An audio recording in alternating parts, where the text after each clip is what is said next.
Hey guys, welcome back to my channel.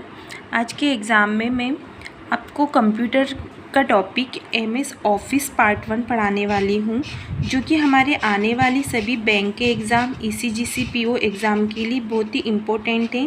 Guys, मैं भी banking exam और ECGC PO का प्रिपरेशन कर रही हूँ और अभी मैं ईसीजीसी पीओ के लिए कंप्यूटर के कुछ टॉपिक्स, जो इम्पोर्टेंट टॉपिक्स हैं, उनको पढ़ रही हूँ। तो जैसे जैसे मैं अपनी पढ़ाई कर रही हूँ, अपनी स्टडी कर रही हूँ, वैसे वैसे मैं आपके साथ अपने नोट्स और कुछ इंपॉर्टेंट पॉइंट भी आपके साथ में शेयर करती जाऊँगी।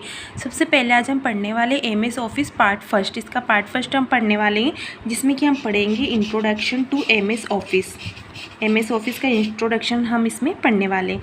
सबसे पहले it is a application suite. जो यहाँ एमएस ऑफिस होता है, ये कैसा है हमारे, ये एक एप्लीकेशन है, ठीक है।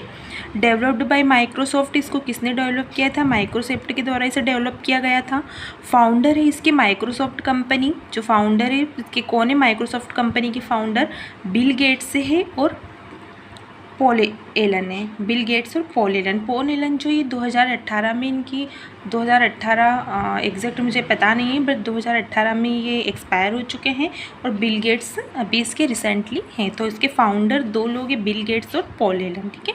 उसके बाद ये बिगेस्ट कंपनी सॉफ्टवेयर मेकिंग के लिए, जो माइक्रोसॉफ्ट है। अगर हमें एग्जाम में पूछ लिया जाता है कि सॉफ्टवेयर मेकिंग के लिए सबसे बिगेस्ट कंपनी कौन सी है, तो हमें याद रखना है कि ये कौन सी हमारी माइक्रोसॉफ्ट। उसके बाद आता है इसकी सॉफ्टवेयर की लिस्ट। सॉफ्टवेयर की लिस्ट में इसमें हमारे पास क्या क्या जाते हैं? MS Word, MS PowerPoint, MS Access, MS Excel, Picture Manager, OneNote, Outlook, MS publisher.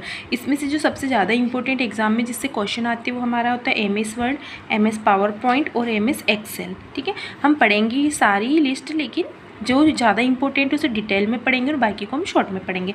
सबसे पहले हमारा आ जाता है एमएस वर्ड। यहाँ क्या है? वर्ड प्रोसेसिंग सिस्टम में, ठीक है।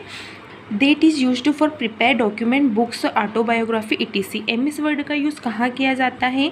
प्रिपेयर करने के लिए क्या क्या चीज़ें, डॉक्यूमेंट जो हमारे होते हैं उसे प्रिपेयर करने के लिए, अगर हम कोई बुक्स लिखना चाहते, कोई नोट्स बनाना चाहते, उसके लिए ऑटोबायोग्राफी लिखना हो, इन सब के लिए एमएस वर्ड का यूज़ किया जाता है। इसके बाद जो एक्सटेंसन हम एमएस वर्ड में यूज़ करते हैं, एक्सटेंसन क्या होता है? जब हम फाइल सेव करते हैं तो उसमें हमें कोई एक्सटेंशन देना होता है, मतलब कुछ एड्रेस देना होता है। तो वो कैसे सेव होता है? फाइल का कुछ भी नाम है, मान लो ABC, तो उसके पीछे हमें DOSC लगाना होता है। मान लो कि हमारी कोई फाइल है कंप्यूटर, तो कंप्यूटर के बाद हम क्या लगाएंगे? मतलब हमारी कोई, मान लो कंप्यूटर नाम की फ़ाइल है, ये कंप्यूटर हमने लिखा, उसको हमें सेव करना, तो उसके बाद हम DOC लगा देंगे और इसे सेव कर देंगे।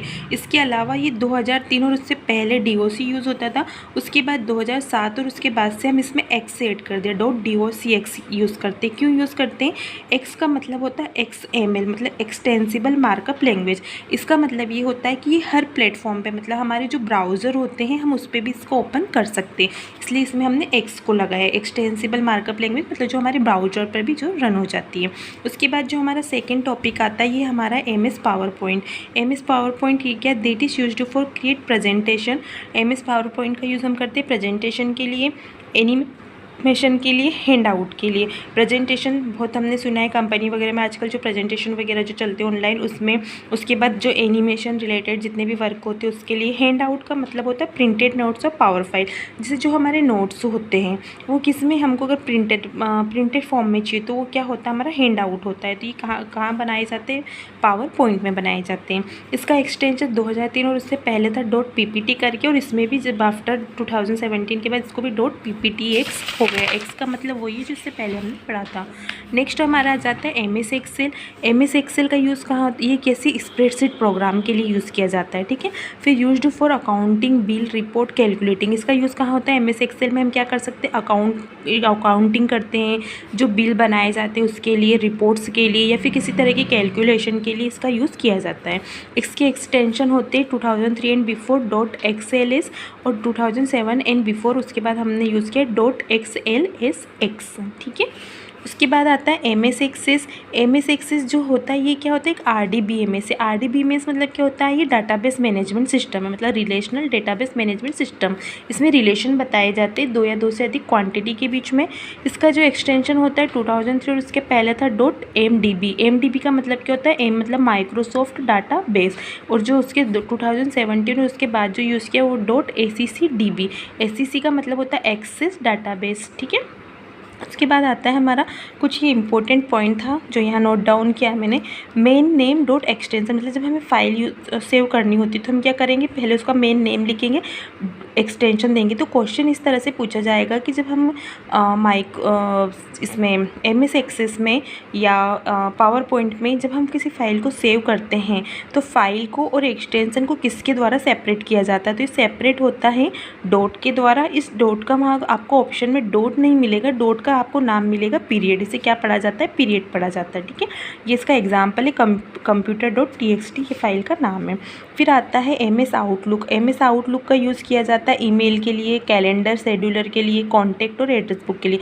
ईमेल से मतलब जैसे एक होता है हमारा जीमेल और एक होता है ईमेल। ईमेल मतलब इलेक्ट्रॉनिक मेल। इसमें जब भी आप कोई ID बनाओगे, जैसे मान लो कि आपकी कोई भी ID है, ABC नाम से कोई भी ID है, तो @ आप यहाँ जीमेल की जगह क्या लिखोगे, आउटलुक। मतलब ये क्या कहाँ पर है, हमारी ID आउटलुक पर बनी हुई है, ठीक है।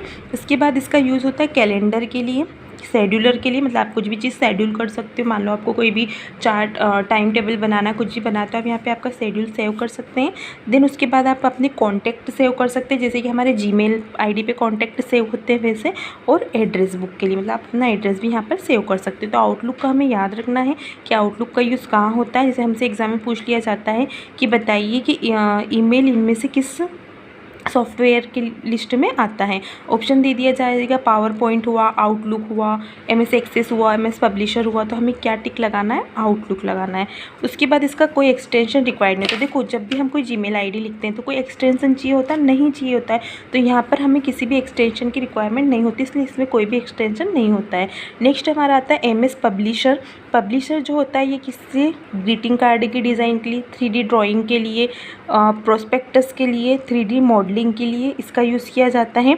इसका एक्सटेंशन होता है .pub जो कि 2003 से 2007 तक, मतलब अभी तक ये हमारा सेम ही, इसमें कोई चेंजेस नहीं हुआ है। नेक्स्ट आता है, देखो ये हमें इतने शॉर्ट में इसलिए पढ़ रहे हैं क्योंकि इतना हमारा इंपॉर्टेंट नहीं, ज़्यादा पूछा नहीं जाता, इसलिए जो नहीं पूछे जाते उनको मैंने कम जो इंपॉर्टेंट पॉइंट है वही इंक्लूड किया। उसके बाद आता है वन नोट। वन नोट का यूज़ किया जाता है हैंड रिटन नोट्स मेकिंग के लिए, ठीक है। उसके बाद ये 2003 से 2007 तक इसका एक्सटेंशन .1 था। फिर आ जाता है picture manager. Picture manager use for edit picture. इसका यूज़ किया जाता है एडिट पिक्चर के लिए। देखो जब हम कोई हमारा फॉर्म भरते हैं तो हमने देखा है कि जो हमें फ़ोटो अपलोड करना होता है, सिग्नेचर अपलोड करना होता है, तो उसकी एक वो लिमिट दी होती है कि आपको 50 KB से 100 KB के बीच में इसको डालना है। तो हम क्या करते हैं, उसको एडिट करना होता है। तो एडिट करने के लिए हम कहाँ ले जाएंगे उसको, पिक्चर मैनेजर में। वहाँ जाके हम फ़ोटो को, सिग्नेचर को, जो भी हमारी फ़ोटोज़ होती है उनको एडिट कर सकते हैं। No extension require. कोई एक्सटेंशन रिक्वायर नहीं होता। क्यों नहीं होता है, क्योंकि ऑलरेडी जो हमारी पिक्चर जैसे JPG फॉर्म में होती है वो उसी फॉर्म में उसका एक्सटेंशन दिया होता है। सिर्फ हम यहाँ की इसको एडिट करते हैं तो वो उसी में वापस से सेव हो जाती है, इसलिए हमें यहाँ पे किसी एक्सटेंशन की रिक्वायरमेंट नहीं होती है। इसके बाद कुछ इंपॉर्टेंट फैक्ट हैं। MS ऑफिस फर्स्ट वर्जन, जो MS ऑफिस का फर्स्ट वर्जन था उसका नाम था ऑफिस 1.0, जो कब आया था, नवंबर 1990 में आया था। ये हमारा फर्स्ट वर्जन था। जो लास्ट वर्जन है वो हमारा 17 वर्जन था, 2019 में आया था, जिसका नाम है ऑफिस 2019। और ये आया कब तक, सितंबर 2018 में, ठीक है। इसका नाम क्या, लेटेस्ट वर्जन जिसका नाम है ऑफिस 2019 या वर्जन 17। MS ऑफिस 365 करके भी एक हमारा इसका वर्ज़न आया था। डी किस लिए यूज़ होता है, ये सब्सक्रिप्शन बेस्ड वर्ज़न होता है। इसका मतलब ये वाले जो वर्ज़न आपने एक बार जब बाय कर लिए तो ये लाइफ टाइम यूज़ करने के लिए। लेकिन जब हम ये इसकी 365 वाले की बात करते हैं तो इसमें हमें क्या होता है कि हर साल मतलब इसका सब्सक्रिप्शन का एक पीरियड होता है 1 ईयर या उससे कम। तो अगर मान लो कि हमने इसका सब्सक्रिप्शन 1 साल के लिए, जैसे कि हम TV चैनल्स होते हैं उनका सब्सक्रिप्शन लेते हैं, जैसे हॉटस्टार हुआ, अगर हमने 1 साल का उसका सब्सक्रिप्शन लिया, हम 1 साल तक उसको यूज़ करेंगे, उस पर जो भी चीज़ें आएगी, वो मूवीज़ हुए, जो भी हुए, स्टार में जिसमें भी अवेलेबल रहा सब हम देख सकते हैं। लेकिन 1 साल बाद हमें फिर से उसे सब्सक्राइब करने की ज़रूरत रहेगी। तो सेम इसके साथ भी यही कहा, इससे इसकी जो वैलिडिटी होती है वो 1 ईयर होती है। इससे रिगार्डिंग एक बार जो एग्ज़ाम में क्वेश्चन पूछा गया था ये हुआ था कि MS ऑफिस 365 जो वर्जन है MS माइक्रोसॉफ्ट का, उसकी वैलिडिटी कितने दिन की होती है। तो इसकी वैलिडिटी 1 ईयर की होती है, 1 ईयर से ज़्यादा की नहीं होती, 1 ईयर या 1 ईयर से कम की होती है।